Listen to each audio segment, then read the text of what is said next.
for the Digital Earth Africa program. My background is in remote sensing. I'm a remote sensing specialist with 20 years of experience working across Africa. And my area of expertise is in the use of spatial information and indicators to inform land and water management strategies, and looking at how we really integrate the latest science into policy processes. So my research is focused very much on the development of new innovative Earth observation-based tools and applications which help us to better inform decision making, so including, for example, basin-scale water accounting, particularly in data-scarce regions, wetland inventory assessment monitoring, and looking at key performance indicators for agricultural water use and productivity across scales, as well as the integration of ICT-based tools and applications. So as lead scientist for the Digital Africa program, which is a group on Earth observation initiative, I oversee the science and production of Africa continental-wide operational services, which are based on the use of Earth observation data. So what we do is we use satellite images to deliver freely available analysis-ready data and decision-ready products to our end users, enabling policymakers, scientists, the private sector, and civil society to address a range of social, environmental, economic changes across the continent, and really to see how we can develop an ecosystem for innovation across sectors. So I'll stop there and thank you very much for the invitation to be part of this panel. Great, thank you so much, Lisa. And from Conservation International, we have Mr. Rob Braun, the Global Director for Delivering Nature-Based Solutions. Rod, over to you for a quick introduction. Yeah, great. So good afternoon, good morning, good evening, wherever you may be tuning in. So my name is Rob Braun, Director of Green Brain Infrastructure at Conservation International. I lead the implementation of adaptation strategies using a hybrid approach, and that is really using both natural infrastructure in combination with conventional gray infrastructure, right? And I do this kind of globally from Guyana to the Philippines to Kenya. I have nearly 20 years experience working on climate policy, coastal adaptation projects, and landscape scale ecosystem restoration projects, mostly in the United States, and specifically in Florida, which is really a perfect testing ground for sea level rise and tropical cyclonic conditions. And I have about a decade's worth of experience in emergency operations, similar to Usajo, he spoke about that a little bit. So I understand sort of the risk reducing capacity of adaptation projects using this sort of nature-based approach. And in the last several years, I've been working on filling these gaps and overcoming the challenges associated with scaling this type of work. So thank you, and I'm thrilled to be part of this important conversation today. Fantastic, thank you so much, Rod. And from the Africa Center for Technology Studies, we have Mr. Todd Randa, a researcher. Tom, over to you for a quick introduction. Thank you so much. As introduced, I'm Tom Randa, a research fellow with the African Center for Technology Studies, currently based in Nairobi, Kenya. I have a background in climate science, right from meteorology science, and later climate change as a science. My work experience revolves around climate resilient economies, mostly dealing with climate change adaptation research. I'm also glad to introduce myself as a research fellow with the Africa Research and Impact Network, a network that spreads across 36 African countries, bringing on board different practitioners, researchers, and policymakers. And in this particular platform, we do lots of engagements and trying to bridge the gap between science research and policy interface. So I'm glad to be here. My research revolves around climate change, mostly adaptation, but stretching bits to disaster risk modeling, specifically flood risk modeling across the African continent. I'm happy to be here and looking forward to the discussion. Thanks for the invitation. Great, thank you so much, Tom. And while we were waiting to reconnect with our virtual speakers, and Zed already answered our introductory question to frame this discussion. But by means of a reminder, and Zed, you spoke about the burden of proof on African technologists and technologies, and this perception that we don't have these solutions or we don't have these technologies to address our own problems. But giving an opportunity to our virtual speakers to answer the question, and we'll start off with Usajo. and we'll move then through the rest of them. What are Africa's most critical technological needs when it comes to transformative adaptation and long-term resilience? So, Lusajo, over to you for your response.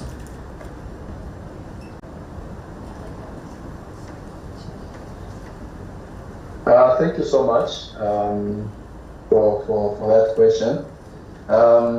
Looking at transformative adaptation, it's quite cross-cutting because it cuts across different sectors. You have the agriculture sector, you have infrastructure sector, you have the health sector. So I'll just try to speak broadly in terms of some of those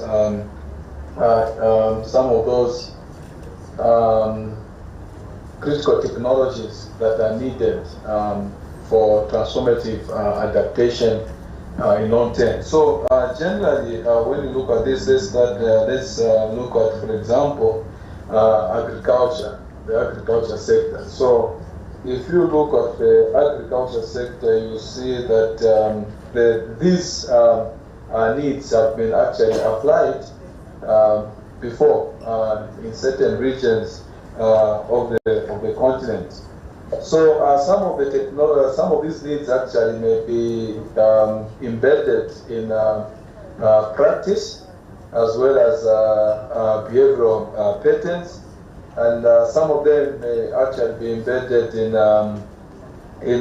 technology-related issues. So from the technology perspective, some of these would border on sensor networks, particularly for those in the hydrometeorological space, so that they are able to generate the products that are needed to inform their clientele. And further to that, you may also have smart systems. Smart systems, they are equally important in this domain. Then you have also meteorological systems. You have one that also borders on personnel, particularly on modeling. I think this is quite critical. Because for you to adopt transformative adaptation, you need to understand how the systems are going to respond or are responding, and therefore modeling becomes a critical component of these systems. Then you also have information sharing systems, which are very critical because you need information to be shared on a timely manner. Therefore, access becomes critical. Thus, in order to build on that, you need well-equipped, robust information sharing systems. Then, further to that, also, what comes on board is interoperable situation rooms or early warning systems, broadly speaking. So some of these systems actually we find that operate in silos. So if we build synergies, between these systems, I think that would help the continent so much in terms of transformative adaptation and long-term resilience. I think broadly that is what I would look on, and then also maybe increased investments and improvements in ICT. I think this is also a very important component that needs to be addressed or looked into. We are living in a very critical age where ICT is playing a critical role in terms of transforming how we operate in different spheres, maybe education, it may be agriculture. So ICT becomes one of the most important issues that needs to be looked into. I think from there, I'll beg to take lead. Thank you so much, Chair. Thank you so much, Lusajo. Lisa, over to you with the same question. What are the most critical technological needs? Thanks. So if we just take a step back and look at the issues we're trying to address, we have the African Development Bank, which has emphasized that Africa's contribution constitutes less than 3% of total global emissions, and yet it's expected to bear the brunt of the economic impact of climate change. So across the continent, we face this twin challenge of addressing food security, but under a changing climate. And last year, we had more than, I think, 27 million people needing food assistance in West Africa alone. And currently in the Horn of Africa, we're watching the situation unfolding again to be another critical drought, following insufficient rainfall for, I think, the past 4 years, which is resulting in famine and mass migration. And these extreme climate events are no longer isolated events. So you have floods and droughts becoming increasingly rapid in both frequency and intensity. And against this, the continent remains a net importer of food. So we also have the World Bank highlighting that while current efforts to build resilience to climate change into Africa's food systems are effective, they're still falling short when it comes to tackling the problem at scale. So from my perspective, to address this, we really need African technologies, but with solutions co-designed with end users to address the global climate challenge.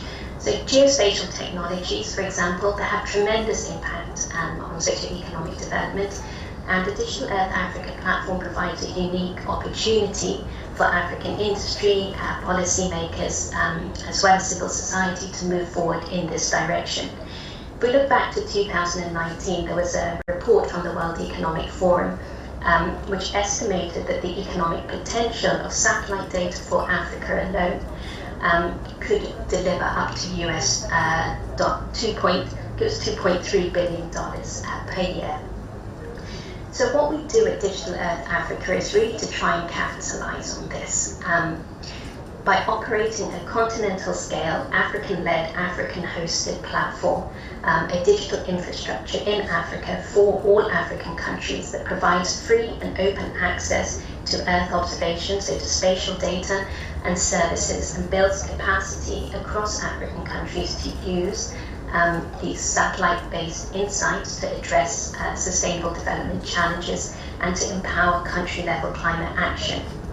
So all the Digital Earth Africa services are co-developed with partners to ensure that they are fit for purpose and can be used to support decision making. So driven by the needs of the African community, we have the technology, we have the capacity, we just need to build it further. And what we try to do through the program is to provide better tools and services to support national development agendas in climate reporting action, SDGs, and ultimately African Union 2063. So the platform and the technology thus just serves as a critical foundation to make the best use of advanced digital technology, which already exists, to build long-term resilience. I think I'll stop there and hand back to you. Thanks. Great, thank you so much, Lisa. And a number of crucial points there, particularly solutions needing to be co-designed with the users and how this can empower country-level action. But we'll unpack that further, and it would be great to hear from the audience as well what your questions are. So please do keep an ear out for what you want to ask them, because we will open the floor after this round of questions to hear from you as well and what your questions are on this topic. So we've heard from Anzette already, but Rod, over to you. Great, thank you. So, Lisa, I'm going to just set the stage a little bit, talk about the solution a little bit. So, a recent World Bank report showed that since 1970, Africa has experienced more than 2,000 natural disasters, with just nearly half taking place in the last decade, right? So I think, like Lisa mentioned, sort of this intensity and just frequency of storms. This impacted something like 460 million people on the continent, and so when you look at these numbers, even like globally, it's costing the global economy something like 300 billion, annually for these kinds of weather natural disasters.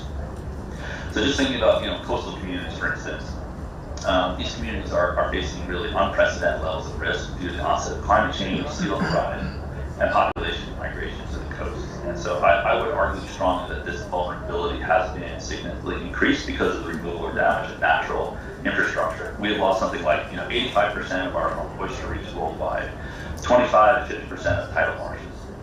About 50% of our mangrove cover has been lost globally, and I won't even talk about coral reefs. We know they're in serious decline. So the greatest needs really have been outlined in a recently published policy brief. It's talking about integrating technology and nature-based solutions, and this policy brief was a collaboration of the UNFCCC Technology Executive Committee, the Nairobi Work Program, IUCN, and sort of the green-gray infrastructure community practice, and that's something that Conservation International leads.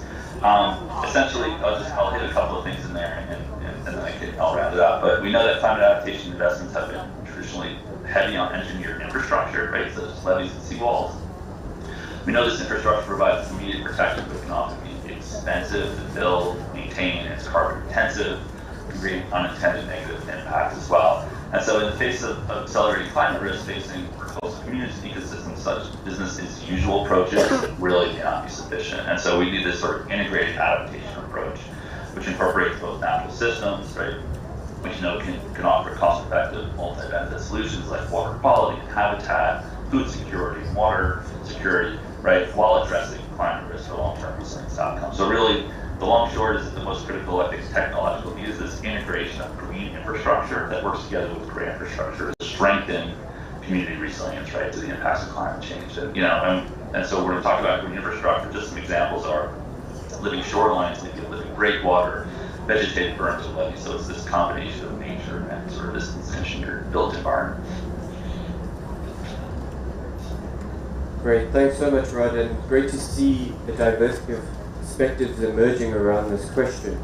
Lastly, Tom, what do you think some of the most critical technological needs are? Yeah, thanks a lot. I concur with all the speakers and the panelists who have set the scene and strongly highlighting that transformative adaptation is kind of looking at the root causes of vulnerability. So it's kind of a system approach to dealing with the vulnerabilities. So in responding to this particular question, allow me to take a different angle where I try to look at the issues or priority issues that Africa is dealing with and depends on. For example, if you look at agriculture that most African countries depend on, then we look at the value chain in agriculture in terms of production, processing, harvesting, and storage, and even consumption and trade. I think these are issues where different technologies, adaptation technologies, can be applied, ranging from the artificial intelligence, Internet of Things, the 5G kind of network, early warning system, which Mr. Lusajo has strongly described. And if you look at another critical sector in terms of water access, water security in the continent, I think this is also a priority area in terms of access. Most African countries are already having a scarcity in water access, and managing this particular resource. There are several technologies that can be applied, ranging from the ones which I've mentioned and others. In terms of supply, distribution, recycling, which is slowly taking shape in Africa, I think lots of technologies can also be applied in that particular area, including the modeling, which has already been mentioned, to manage future possible risks in the water sector. But most interestingly, if you look at the disaster risk management, and this is alluded to what Mr. Lusajo talked about. When talking about disaster risk management, most of our response or management style has been reactive, kind of, and to go to the proactive bits, which is much required in the continent to manage disaster risks. The early warning system comes in, where the artificial intelligence can be applied, and risk modeling can also be applied. I'm happy to report that I've been doing some work around risk modeling for Nairobi. I think all this, if we combine, we can also talk about the energy or clean cooking energy, which is also an issue. Most African countries are dependent on biofuels, and therefore transitioning to clean cooking energies. And I'm glad to report all mentioned modern cooking services, which is one of the projects that we've been undertaking at the African Center for Technology Studies. I've been trying to shift clean cooking or promoting clean cooking technologies, especially the electric pressure cookers for electric cooking appliances. The adoption has been a bit slow, but slowly taking shape in different African countries that we've been working in. All these require a strong political support and strategies, but also lots of research and policy support to be implemented. So technologies in these particular sectors must be co-produced or co-generated for them to be uptaken by the end users. Thanks. Great, thank you so much, Tom. And I think particularly your last point resonated with me around the inclusivity of this. Of course, the title of this session is on indigenous and frontier technology. So, of course, the knowledge, the experience, when we're thinking about this in a technological sense, it must be inclusive. We can't just be extractive and then try to scale that out. We must be inclusive in that process as well and acknowledge this co-creation that we're pursuing. We're now going to open up to the floor. Let's see if any of you have questions for our speakers. So feel free to raise your hand if you have a question early on around what you've just heard around the critical technological needs to address transformative adaptation and long-term resilience in Africa. So feel free to put your hand up.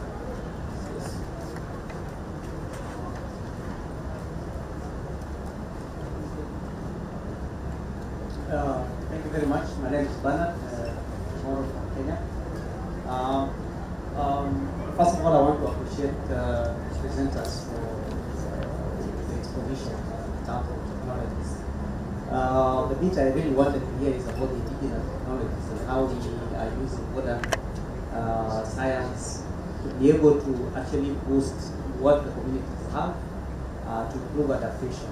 Is there any work that has been done around there, or their experience that you can share with us in that particular area? Probably, I also wish to know what are some of the challenges of bringing out some of these technologies so that they can be shared across the continent, especially. Yes. That's a great question. Do any of our virtual speakers? Oh, I see NZ, you're in person, so we're going to defer to you first and then we'll go over to our virtual speakers if they would like to respond. So please go ahead. Sure, so this remains an enormous challenge for similar reasons to what I was talking about earlier about the perceptions of the value of African knowledge and African technologies. And let me start with your first question, which is asking for some examples of where indigenous technology has been used in sort of like a modern sense. There are lots of examples in the water industry. So in Tanzania, there is a really brilliant piece of technology that uses nanotech. So it's a chemical engineer, local Tanzanian chemical engineer, who uses nanotech and a 100-year-old local method of filtering water, which has been combined to create one of the most extraordinary water filters the world has ever seen. In Uganda, there is a water filtration currently in use at a lot of refugee camps, because that's where the funding came from, which is based on the traditional knowledge of using bones, animal bones, and different rock formations. And that's been used by a local engineer from Makerere University who has created a water filter that is really, really affordable versus the nanotech one, which, as you can imagine, is quite expensive, right? There are agricultural examples out of Ghana, cassava harvesters that are based on the original design that farmers have been handing down through generations of cassava harvesters that are only now slowly starting to get momentum in the local market, because local farmers tend to use imported implements that go behind tractors, and the indigenous idea of harvesting cassava had to be adapted to work with modern tractors. So there are lots of examples of this kind of thing. You asked about the challenges faced by this people who try to use this knowledge in practical applications. There's a lot of challenges. I've spoken about the perception one. There is also an issue with information getting stuck at an academic level. You see transfer technology offices opening up at universities now all over the continent, where a transfer technology officer is incentivized to look for research within the university that can be turned into a technology that can be commercialized, but there's still few and far in between, because historically investment in local tech and local research has been incredibly low, right? And there's also this issue, so one of the virtual speakers mentioned political will. When we're talking about using technology in Africa, often we talk about the world solving Africa's problems, as opposed to Africa solving the world's problems, because we have the most resilient technology in the world because of the way we operate, right? And while everyone's making plans on how to get development to and aid to the continent for the climate problems we're already seeing, African entrepreneurs are just getting on with it. We have the solutions. I can tell an anecdote really quickly that illustrates this really well. 5-6 years ago, I was at an innovation conference in Cape Town, and a local municipal officer came to the event, and she was looking at all the innovations on display. Wonderful stuff in terms of water access, energy access, housing that makes use of indigenous knowledge about materials to use in building homes that cool themselves, that don't require energy. And I met her at a stand and said, isn't all of this technology really incredible? And she was incredibly depressed about it. And I said, why? You know, I was buzzing, excited to see all of this local tech coming from the whole SADC region. And she said, I've been a municipal manager for 16 years. For 16 years, people have been telling me about, someone mentioned cook stoves. Cook stoves was the example she used, about local knowledge being used to build homes that cool themselves, technologies that take you off the grid. And for 16 years, I have to go back to my community and watch them live in overheated homes, off the grid, with no access to the national power network, with no cell phone networks, and none of these solutions make it to the people, because there is so little political will to promote local manufacturing, to ensure logistics improve across countries on the continent, to improve collaboration, to buy local technologies over importing international technologies, or at least adapt them so that they work locally. So a lot of the challenges that we're talking about have been solved on the continent. We just need to prioritize and give the respect that's due to the indigenous knowledge and the technologies that already exist. Thank you so much, Nzet, and I think that also speaks to Tom's point around there needing to be political will, but that is also linked to having the will to change policy, and then the role of academia and research as well. Would any of our virtual speakers like to address this question as well around examples of indigenous technologies and what some of the challenges are? I see we've got 2 hands up. So Tom, why don't you go ahead first, and then we'll bring in Usaju.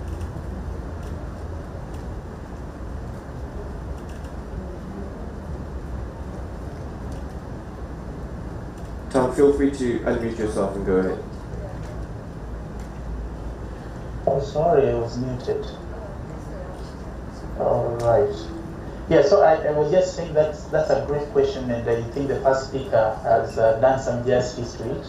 But I would like just to add 2 things. I think transformative adaptation is quite an expensive investment affair. By that I mean it requires a lot of human resources, financial resources, and time. And the long time needed to kind of see the benefits somehow, because it disrupts the existing systems, the business as usual, and might interfere with some of the political settings and policy setups. And the power relation issues come into play, and therefore getting social and political support for most of the transformative adaptation projects or issues takes some time. And this I draw from the modern energy cooking services which I mentioned, where we are trying to shift local communities to use electricity. In some of the counties we've been working in. A good example in Kenya, electric access has risen to 75%, but the productive use of this particular electricity is mostly for lighting and not cooking in most homes, even in the urban areas and in the city like Nairobi. And this takes a lot of social and political dialogues, negotiations, awareness, looking at the entire chain of clean cooking to be able to kind of penetrate. But having said that, I think some of the examples of the use of indigenous knowledge, and I'm glad that the participant who raised the question is from Kenya, and therefore he might be aware of the Ngani community in Kenya, in Western Kenya, where the meteorological department has been using their traditional ways of predicting whether it will rain, the droughts are coming, and all that. They are traditional or indigenous knowledge around that.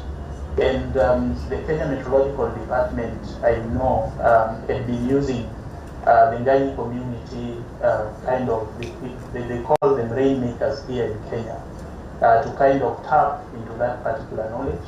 Most of the time they know how to predict the seasons and the changes in weather patterns. And most of the times they hit score or they get it right. So they've been trying to pilot this where they tap into this particular knowledge and incorporate this particular community in the weather prediction and forecasting in Kenya. And it has really worked well. I think that could be one of the cases and example to point out. Thanks. Great, thank you very much. Before I give Sergio an opportunity to respond as well, are there any other questions? Okay, all right, so go ahead. I see Rod Hudson has his hand up. Or maybe I've got it wrong on the screen. So Rod, go ahead.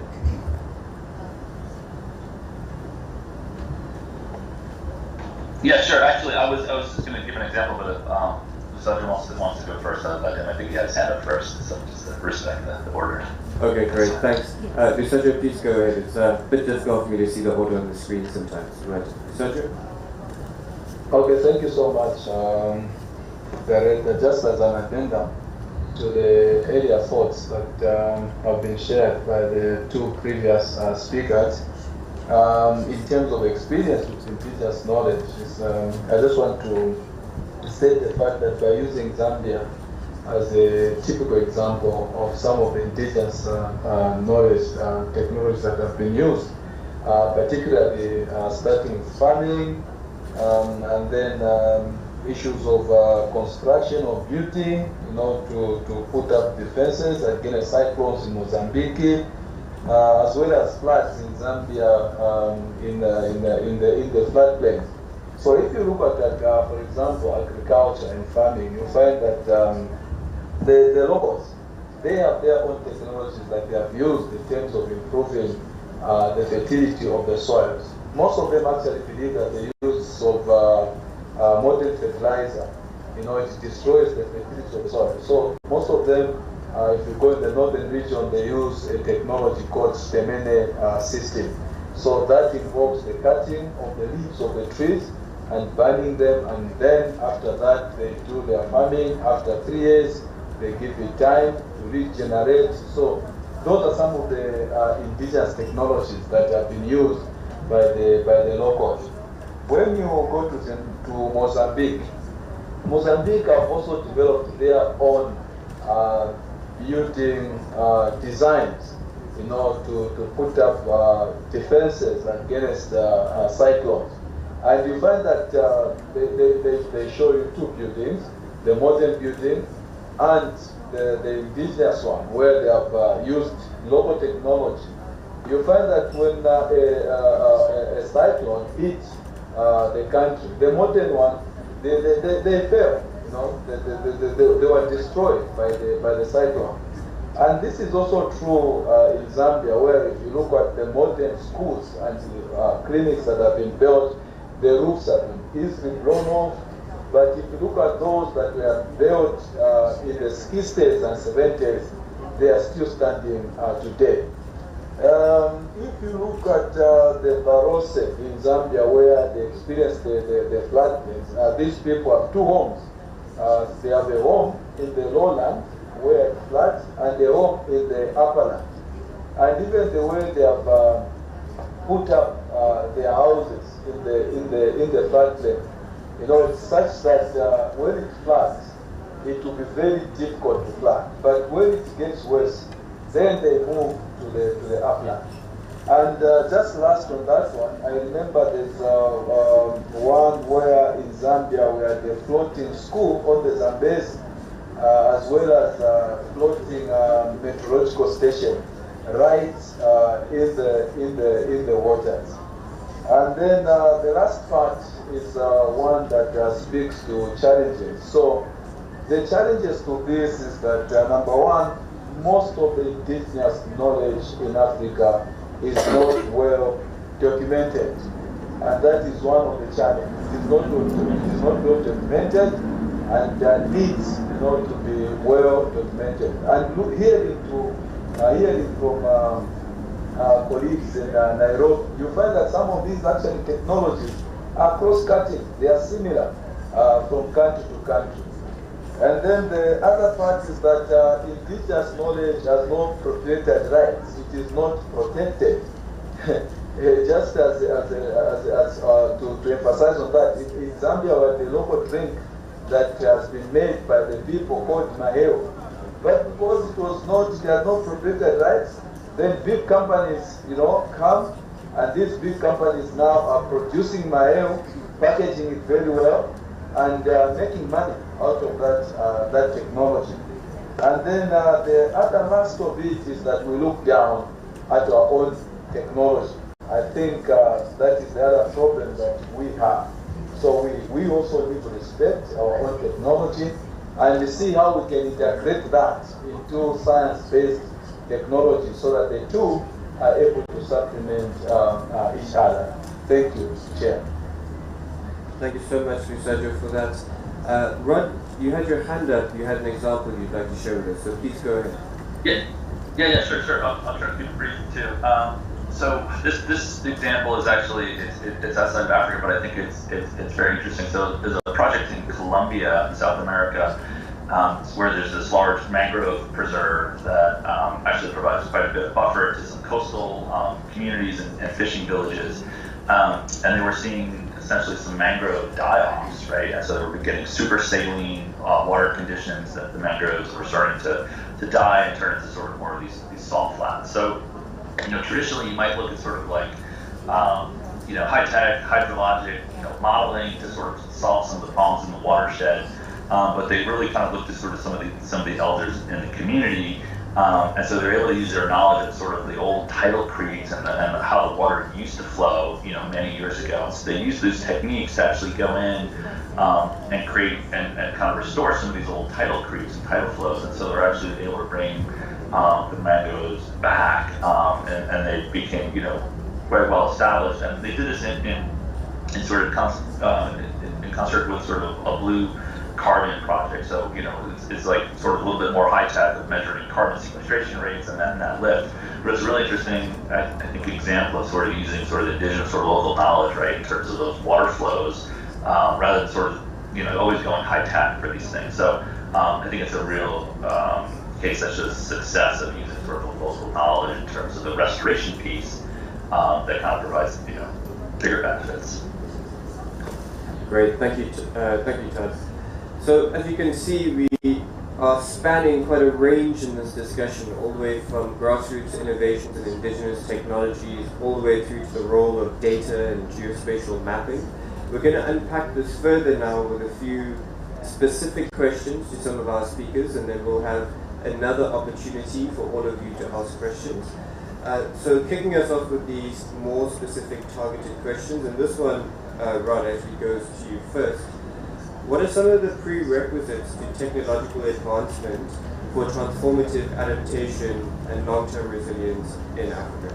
Rod, over to you. Yeah, great. So that's a really good question, and I'm glad I got this one first because it's something I've been working on for a while. So as I mentioned, scaling sort of this green-gray infrastructure is critical, right, for community resilience, and I kind of talked about all the things that come along with that as well. But really, there are many challenges and these foundational pieces that need to come into play for this approach, I think, to be widely integrated. And this is not just in Africa. I think this is in a lot of places that we've seen. But I'll run through a couple of these. And so that first one is sort of this lack of experience or familiarity with or confidence in these kinds of projects, right? So I think it's really critical to get these sort of on-the-ground demonstration projects, right? So it's like, what do these projects look like? People need to see them to get a really idea of how they work, right? What do they look like on the ground, right? So they're not just these abstract comments. And so at Conservation International, we worked on this practical guide for green-gray infrastructure. It was with this community of practice. So the idea is it kind of starts to mainstream and makes these projects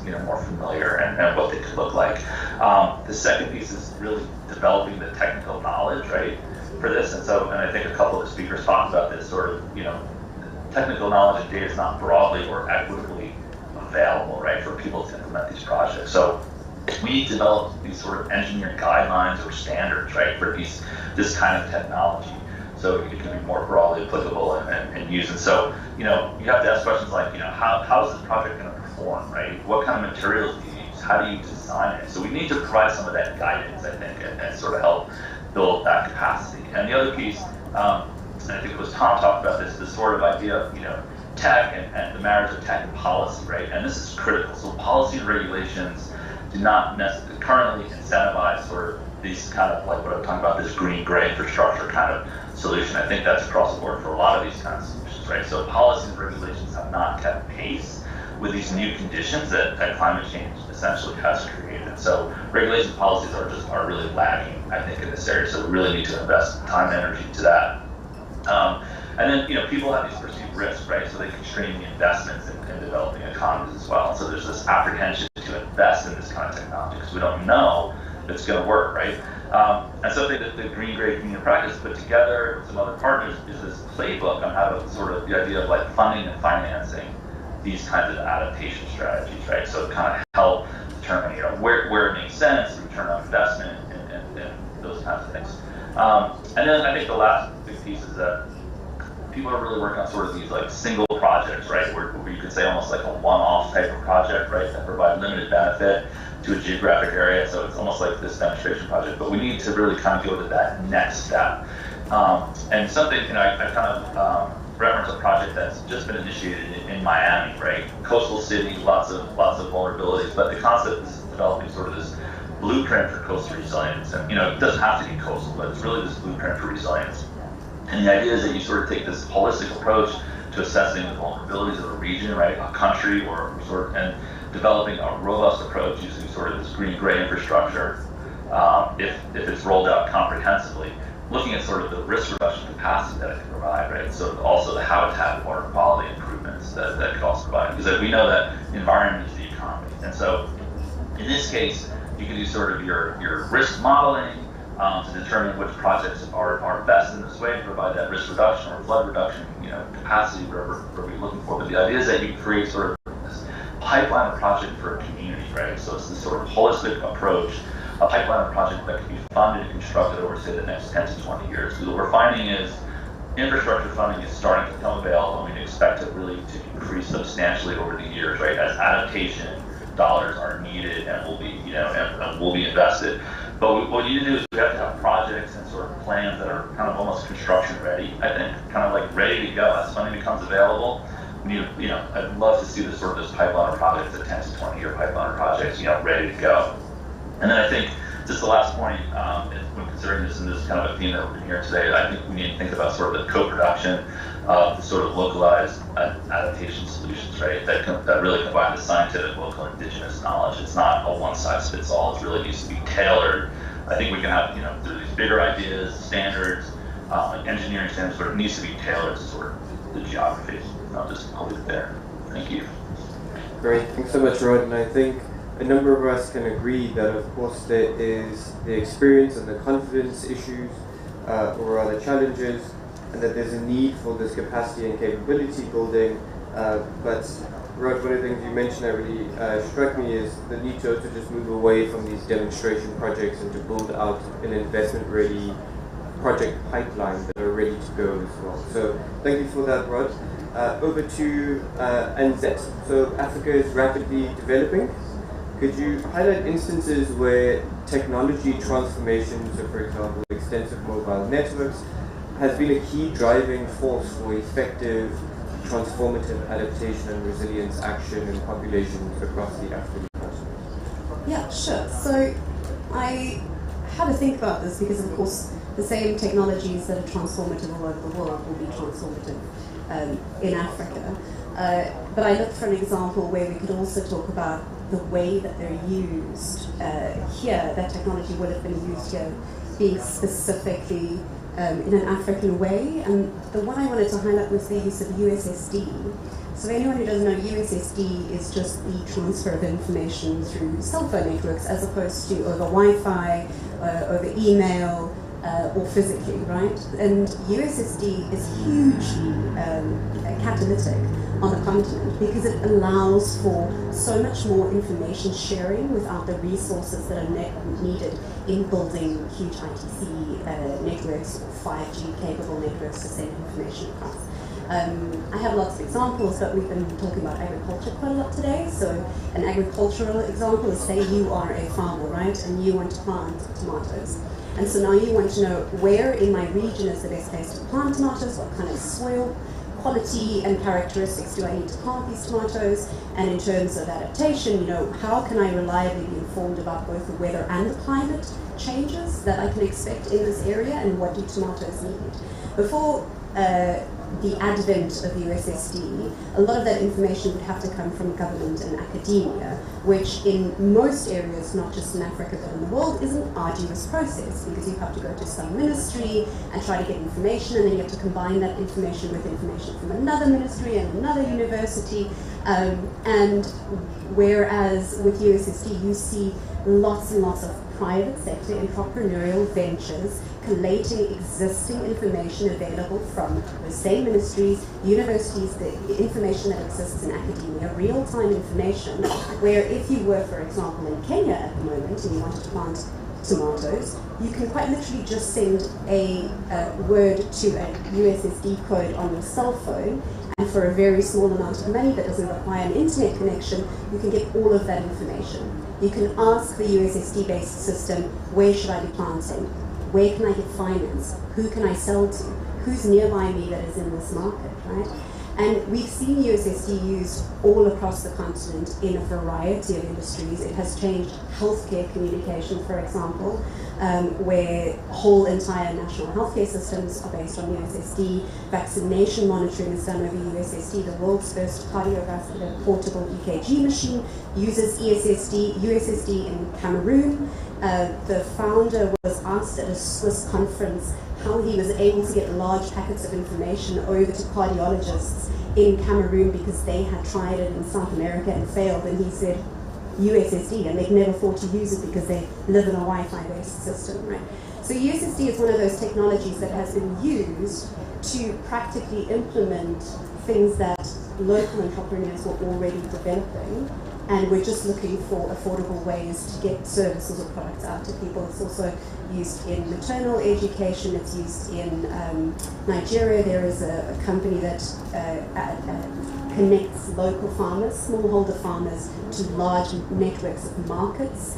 In Kenya, there is a innovator in Eldoret who connects local Juakali welders to customers all across the country. So these are not necessarily adaptive technologies, but USSD enables that kind of technology to be used by more people because it is incredibly resilient, real-time, and also doesn't require large infrastructure. So I thought it was quite a nice example. No, great, thanks so much. And I think an incredible example to highlight how a technology can then be applied in so many different... I think it's... All right, no, it's cutting out a bit. Yeah, so a great example to just show how a single technology that African entrepreneurs can then think through how the application of that can be used to solve multiple adaptational resilience challenges that we face. So thank you for that, and just even thinking about the innovation that gave birth to something like M-Pesa, which I know we have many of our East African colleagues in the room and at this conference, but just how incredibly transformative this idea of financial inclusion was, and what a conduit to long-term resilience, but also transformative adaptation that technology could pose. And again, using mobile network technology. So we have the innovation and we have the knowledge to be able to really drive change, not just in our own continent, but also to be a leader in the world as well. So moving on to our next question for Lusadro. So with a great part of the economy dependent on weather-influenced economic activities, how well could early warning systems avert the challenges the African population faces?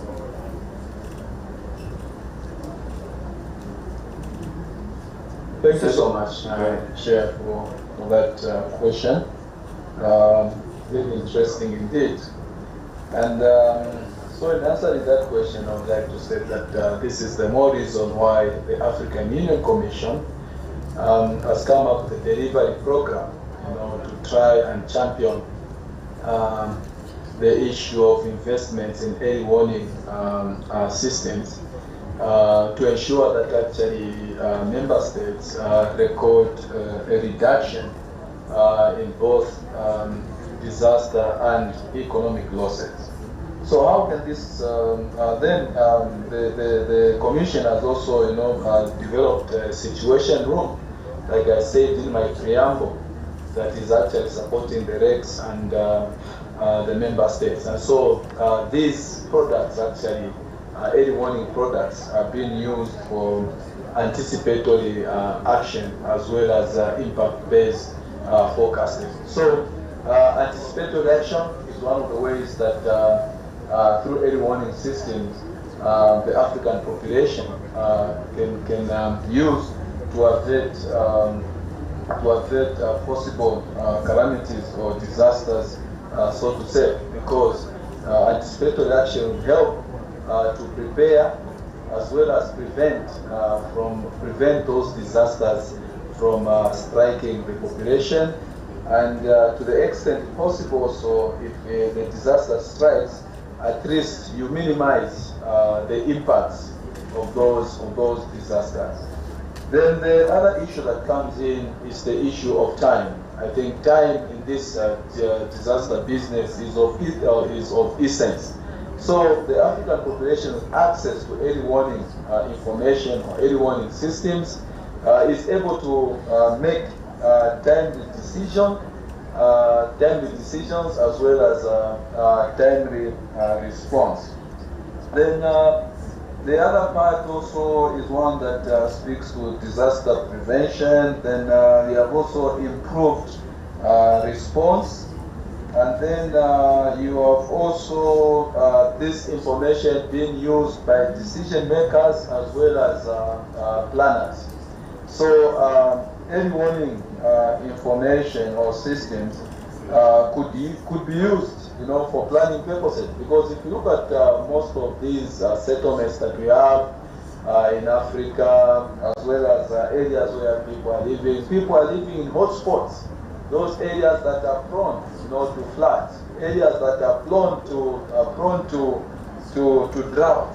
So if you have early warning information, this information could be used by our planners to ensure that they direct people in the right places where they can settle.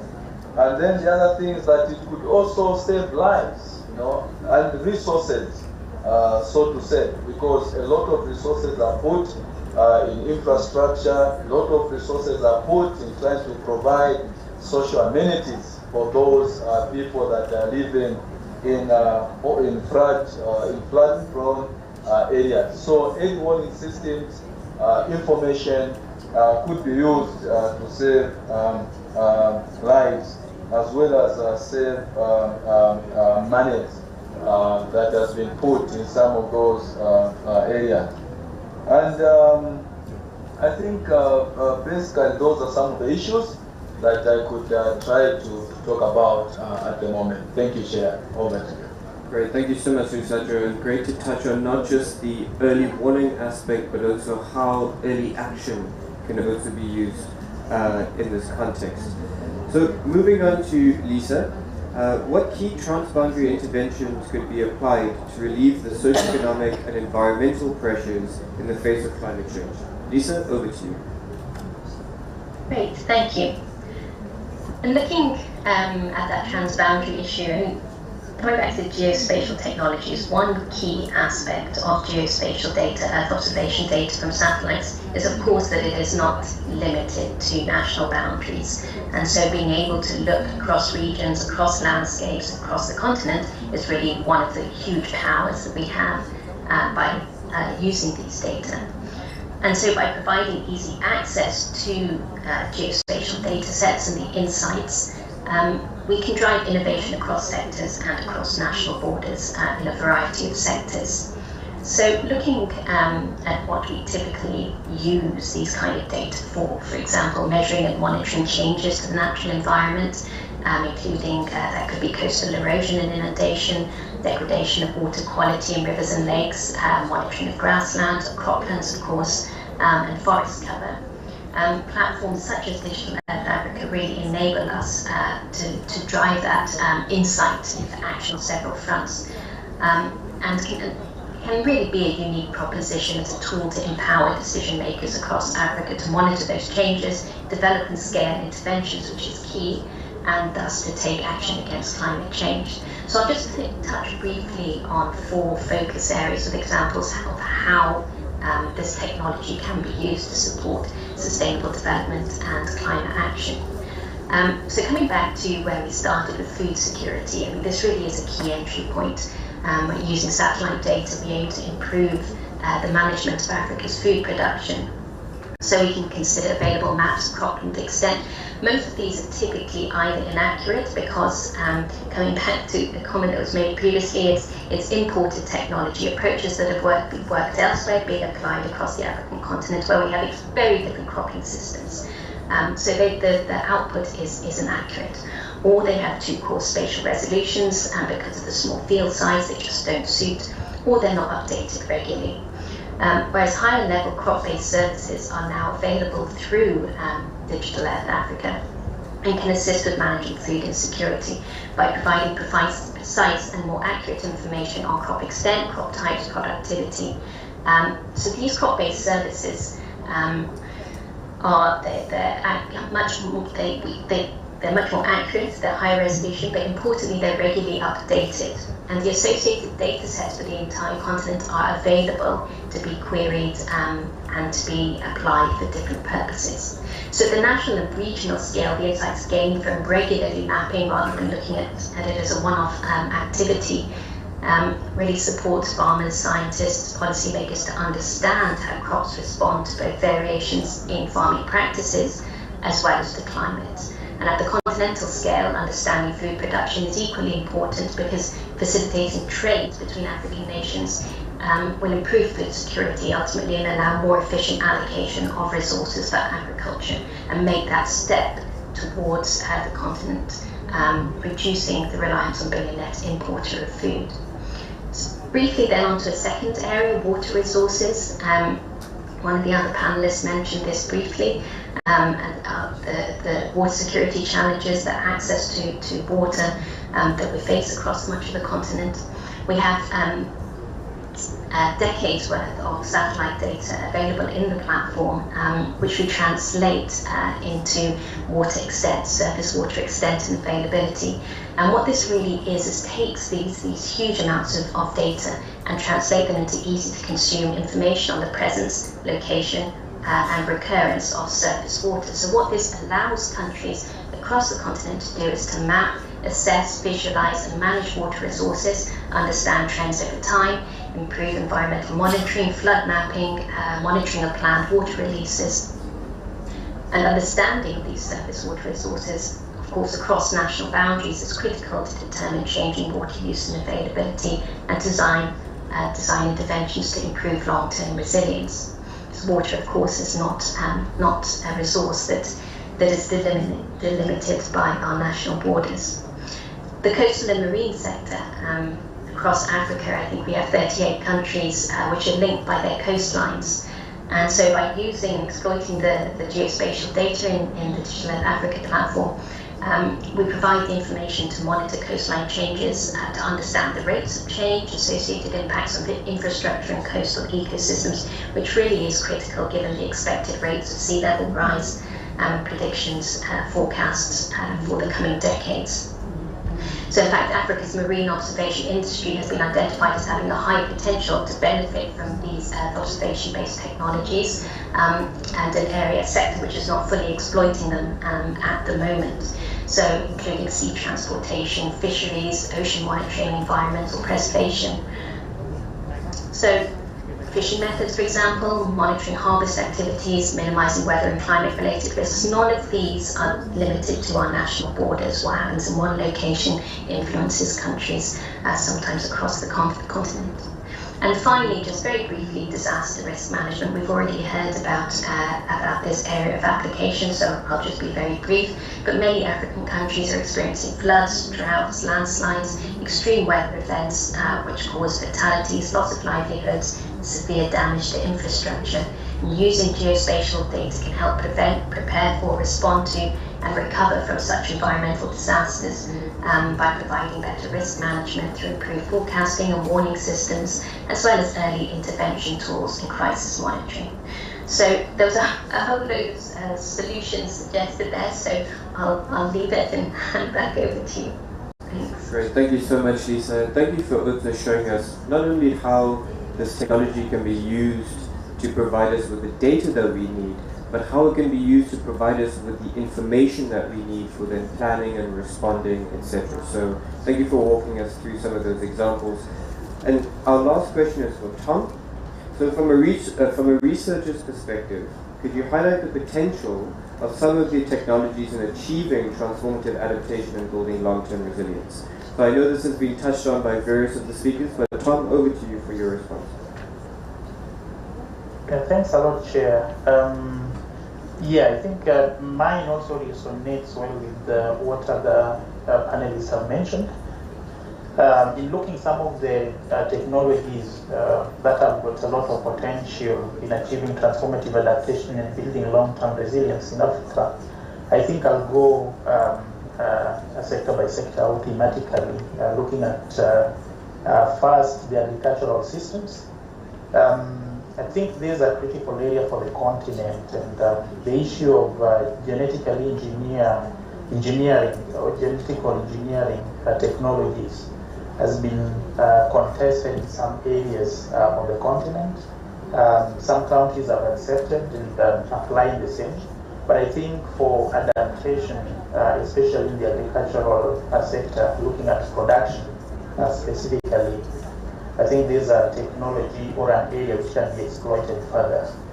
When we look at climate smart agriculture, which I think has also been touched on by the previous speakers, and looking at the three pillars of this smart climate agriculture, including increasing productivity and incomes, enhancing resilience and livelihoods, but also looking at the ecosystems, then reducing and removing greenhouse gas emissions or those which are already in the atmosphere.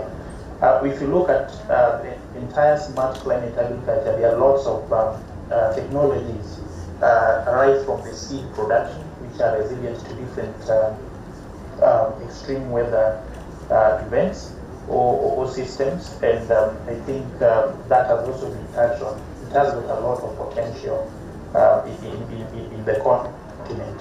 In terms of diversification of crops, I think in the livestock crops, I think this is also an area where different technologies are being applied already, but has got a lot of potential for improvements.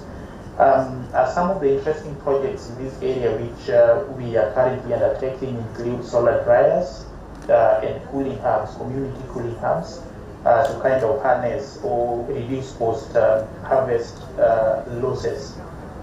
These are being done in collaboration with the different communities that we are working with.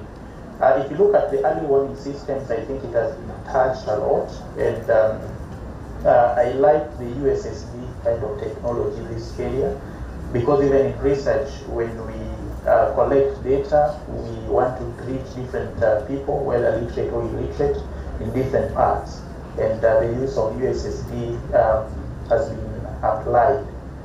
If you look at modeling and the application of artificial intelligence technologies to understand the hazards and also predict the dissemination of this particular information in the early warning systems to kind of move communities from a reactive kind of approaches to proactive approaches.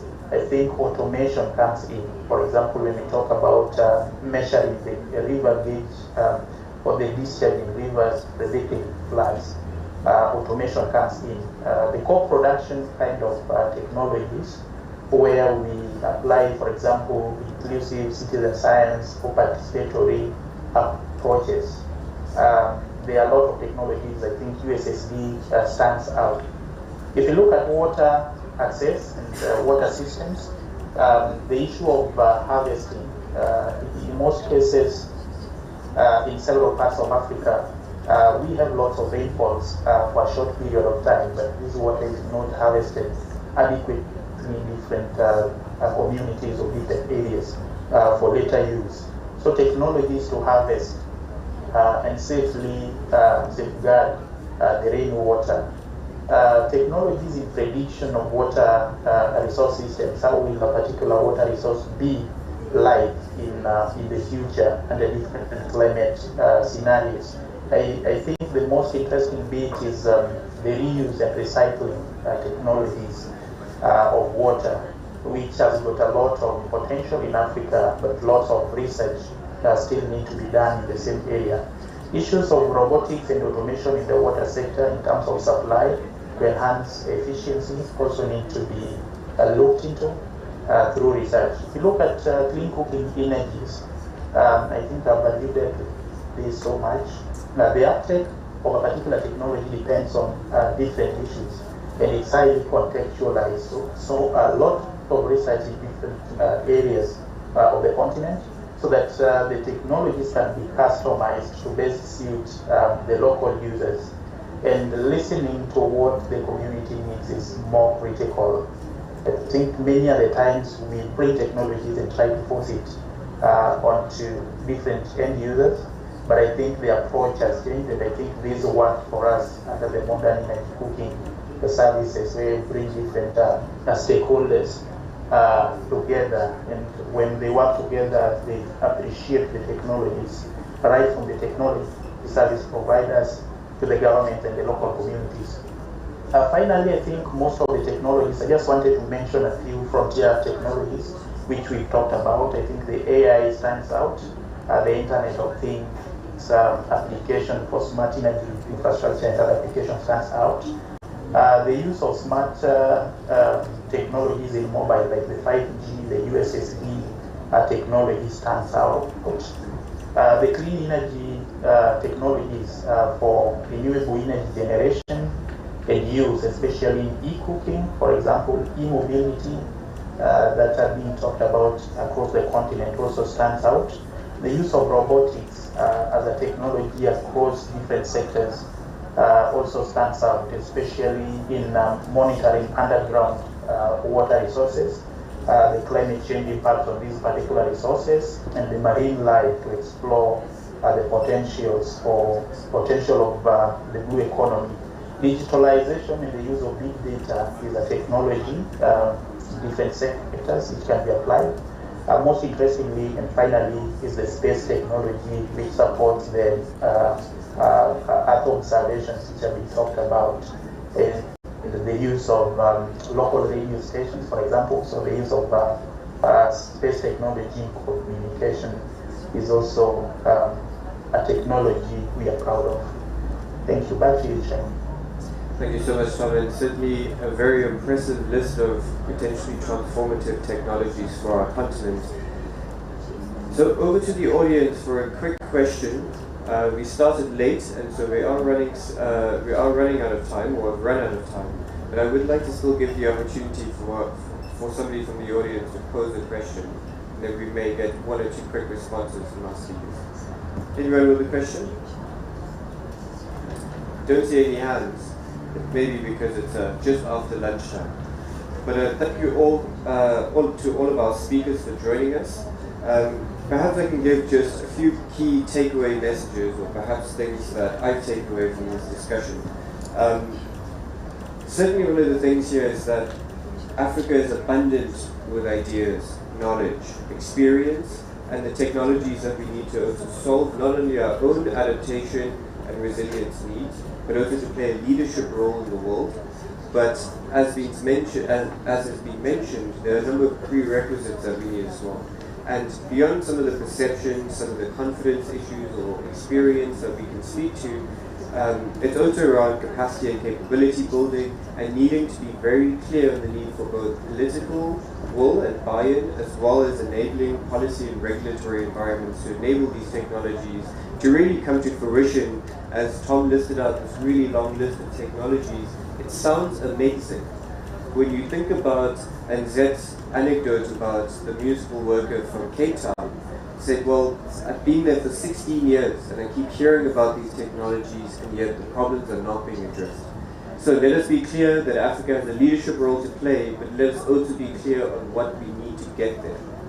And with that, thank you all for joining us, and thank you again to our speakers for joining us both virtually, and as I said, thanks for joining us here in person. Thank you. Thank you so much, Brian. Yeah, thank you so much. Thank you so much.